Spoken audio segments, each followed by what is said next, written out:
Oh, you want me to do it? How fun. Okay. Amazon ads in campaign, take one. My name is Rachel Delphin. I'm the Chief Marketing Officer at Twitch. I'm responsible for elevating, educating, and celebrating the Twitch community and Twitch brand.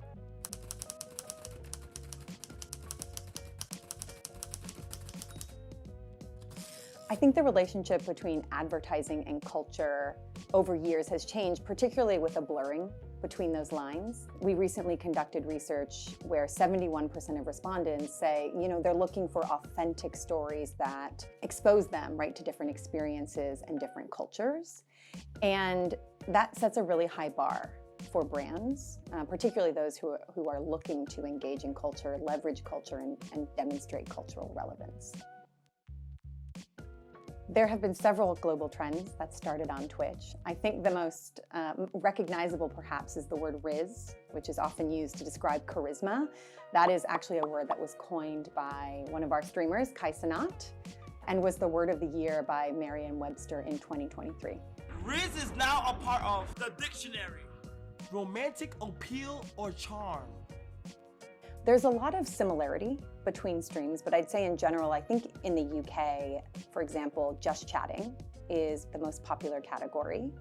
And that means it's mostly a streamer who's going live, at least initially, right? Even if they are playing games later, to connect with the community, to share and respond, and just have a welcome portion of their stream. And then, of course, there's always a slight difference, right? And what are the most popular games at any given time? There's some universally popular ones, but the level of their popularity in any given place tends to vary.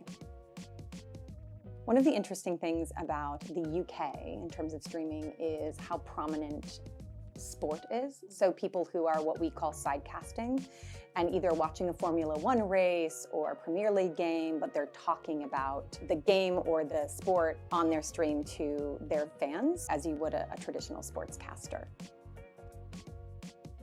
My tips for trying to shape culture and not just participate in it as a brand, I think starts with understanding that there's an expectation from consumers that your brand is living its value and is expressing it as such. So we recently conducted a survey and 72% of those respondents affirmed that, right? That they expect advertising to reflect the values of the brand. And so it's really important that you understand your brand first and foremost. What are those values? What is your unique proposition? What are the areas in which you can authentically and credibly, outside of your own service and product, actually participate in? And importantly, understanding your consumer, both the consumers of today and latent consumers of tomorrow. Where are they participating and what does culture mean to them? Culture is not a monolith. There's regional distinctions, there are demographic and generational distinctions, and there are topical distinctions depending on what sort of area you're looking at. So it really starts with having a really firm basis of knowledge.